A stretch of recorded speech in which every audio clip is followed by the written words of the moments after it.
Olá, terrorizados! Aqui é Angel Black trazendo mais histórias de terror para vocês.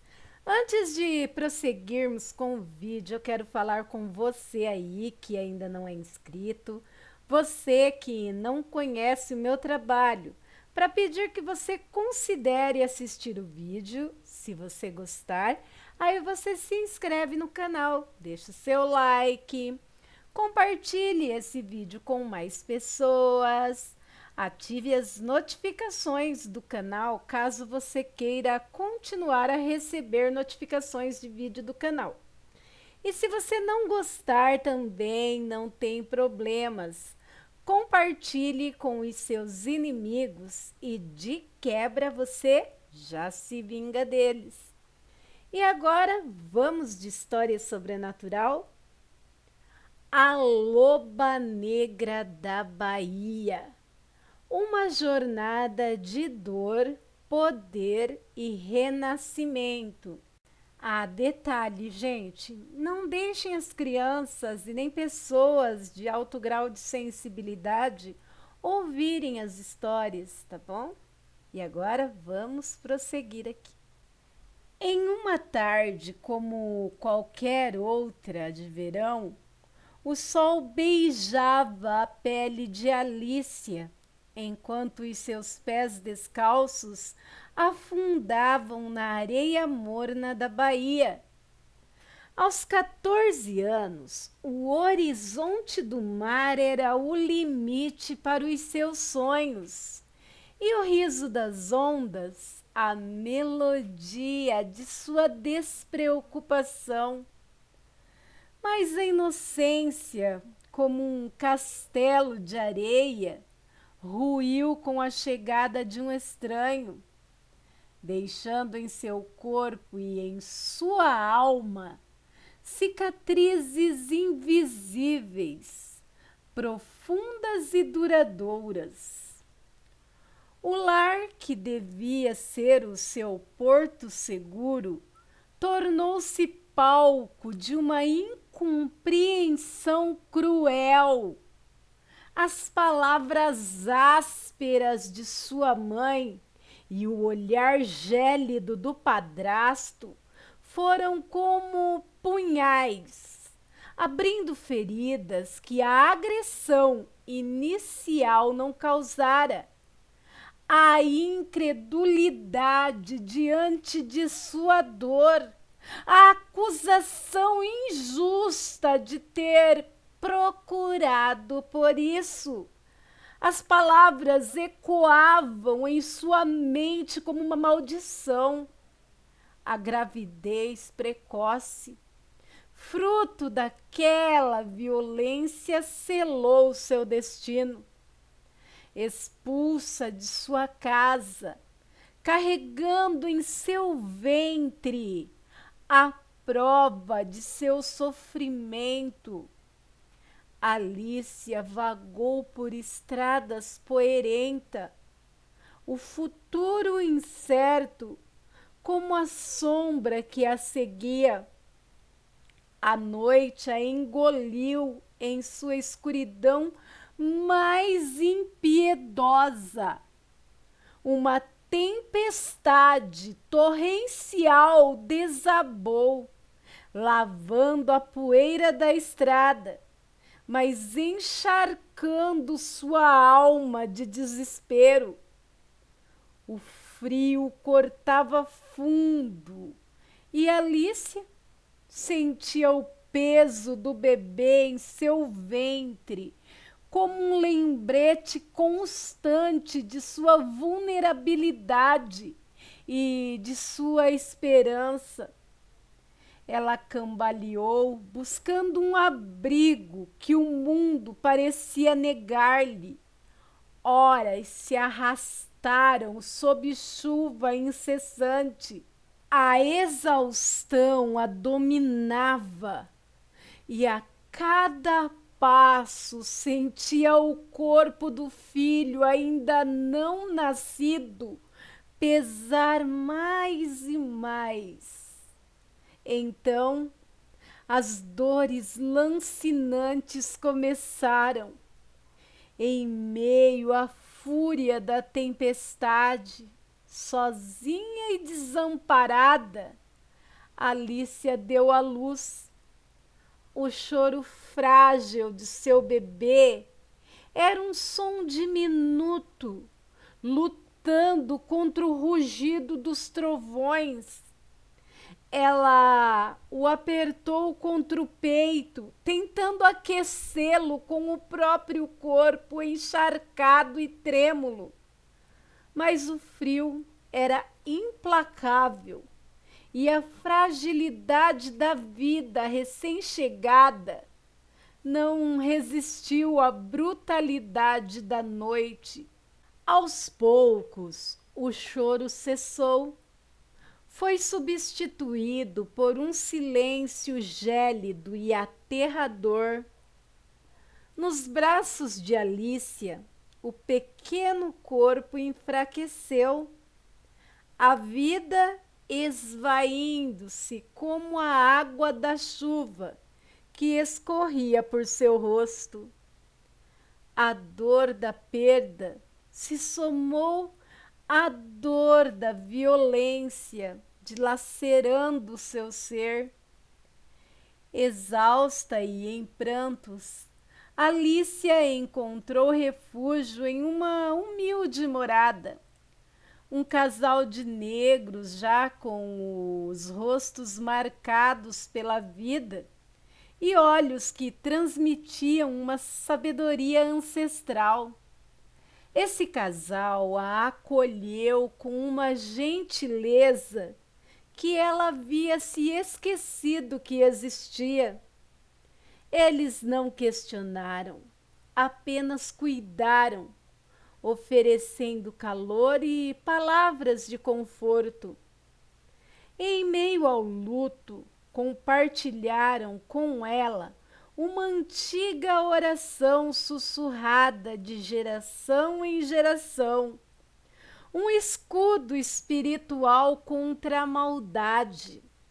Estas palavras disseram a ela, com a voz embargada pela compaixão.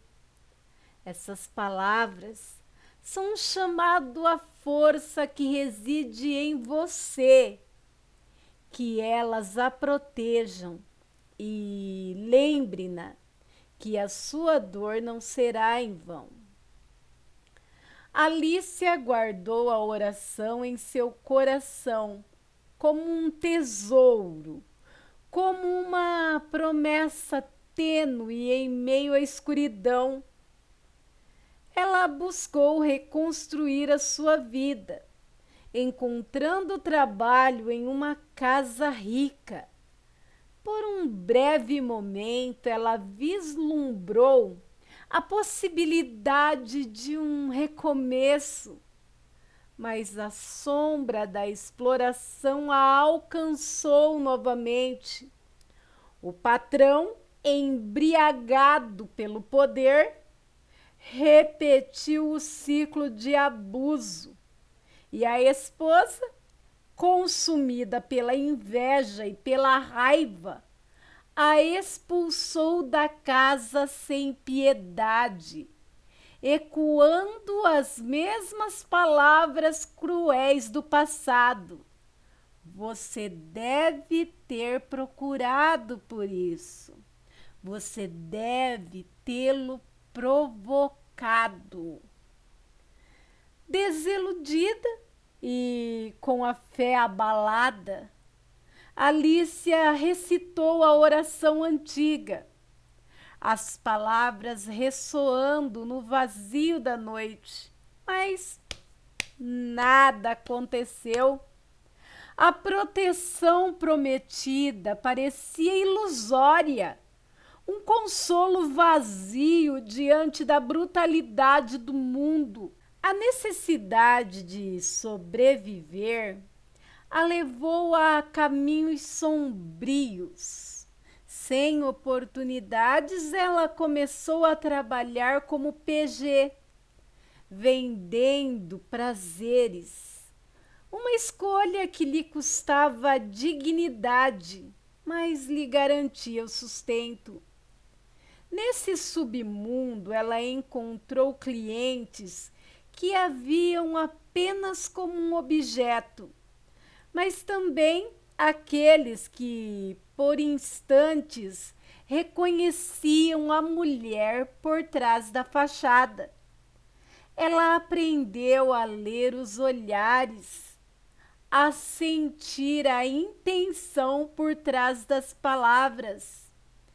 Desenvolveu uma resiliência silenciosa, uma armadura invisível forjada na dor.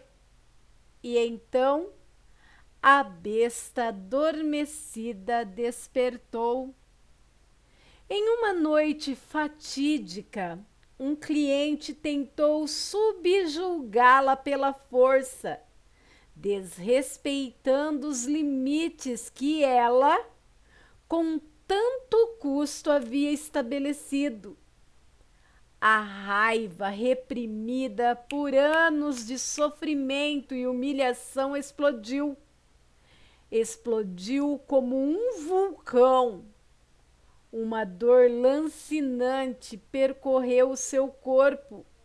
Seus ossos se retorceram. Sua pele se cobriu de pelos escuros. Em segundos, no lugar da jovem fragilizada, erguia-se uma loba negra, imponente, de olhos vermelhos incandescentes, emanando uma aura de poder selvagem. A transformação não lhe roubou a consciência. No olhar da loba havia a inteligência de Alicia, a memória de suas dores, a fúria de suas injustiças. Com uma ferocidade avassaladora, ela confrontou o agressor, sua vingança sendo um grito primal de libertação. A cena que se seguiu foi de uma violência crua, um reflexo da brutalidade que ela tantas vezes havia experimentado. Após a noite de fúria, Alicia carregava em si a prova de sua natureza dual. A loba era parte dela agora, uma manifestação de sua dor e também de sua força. Ela sabia que não poderia mais viver nas sombras, sempre à mercê da maldade alheia. Não, isso não ia mais acontecer. Com uma ajuda inesperada de um político local, talvez tocado por sua história ou vislumbrando algum benefício próprio, Alice abriu uma casa para outras mulheres que trilhavam o mesmo caminho. A Casa da Lua Negra, como ficou conhecida. Lá era um santuário onde a dignidade era a lei suprema. Alicia, com a sua presença imponente e seus olhos que carregavam a sabedoria da loba, estabeleceu regras claras. Suas protegidas eram intocáveis. Qualquer cliente que ousasse desrespeitá-las, que tentasse impor a sua vontade pela força, conheceria a fúria da loba. A notícia se espalhou como um incêndio. A Casa da Lua Negra tornou-se um lugar seguro, um farol de esperança em um mundo sombrio. As mulheres ali encontraram apoio, compreensão e, pela primeira vez em muito tempo, respeito. Alicia, a antiga menina da praia, a mãe que perdeu o seu filho, a trabalhadora explorada, havia se tornado uma protetora, uma líder, um símbolo de resistência. Sua história ecoava como um sussurro na noite, uma lenda de dor transformada em poder. Um lembrete de que mesmo nas trevas mais profundas, a força para lutar e proteger pode surgir de dentro, por Angel Black. Aterrorizados, essa história aqui mostra a história de muitas meninas, muitas Alícias que por causa de abusadores acabam seguindo por rumos incertos, rumos de dor, a incompreensão da mãe também, né? O padrasto, enfim, ela não teve apoio de lado nenhum. Só foi sendo jogada e chutada como uma bola velha nos pés de criança. Cada um chutava para um lado. Mas ela conseguiu, não é? Mesmo tendo que ganhar a vida como PG, ela fez pelas outras meninas que ela levava para sua casa e dava amparo e proteção, fazer o que foi negado a ela. Mas eu acho que a passagem pela casa do casal de negros já, que tinham conhecimentos ancestrais, o carinho que deram para ela naquele momento de dor e de perda, ajudou ela a se tornar a guerreira que ela se tornou, né? Porque além de todo o sofrimento que a amoleceu, teve aquele carinho e a compreensão que a moldou, a tornou não apenas forte, e sim capaz de, mesmo com todo o sofrimento, capaz de amar e de proteger, não é? Bem, e aí, o que vocês acharam da história de hoje? Deixem aí suas opiniões nos comentários, com respeito sempre. Você aí que não é inscrito, gostou do canal? Então se inscreve aí, vem para minha alcateia você também. E se você conhece histórias parecidas, envie para o e-mail aqui, o e-mail está na descrição do vídeo. E eu peço para vocês que não saiam do vídeo sem deixar um like aí para Angel, sem ativar as notificações do canal. Isso é muito importante, gente, muito importante mesmo. E compartilhe esse vídeo para chegar a mais pessoas, para nossa alcateia crescer cada dia mais. E se você puder ir para o canal também, eu vou ficar muito agradecida. E o mais importante de tudo, voltem sempre. Eu estarei aqui esperando por vocês com mais histórias de arrepiar e também se emocionar. Bem, meus amigos, por hoje é só. Obrigado pela presença, pela permanência e pela paciência. Fiquem com Deus e até a próxima.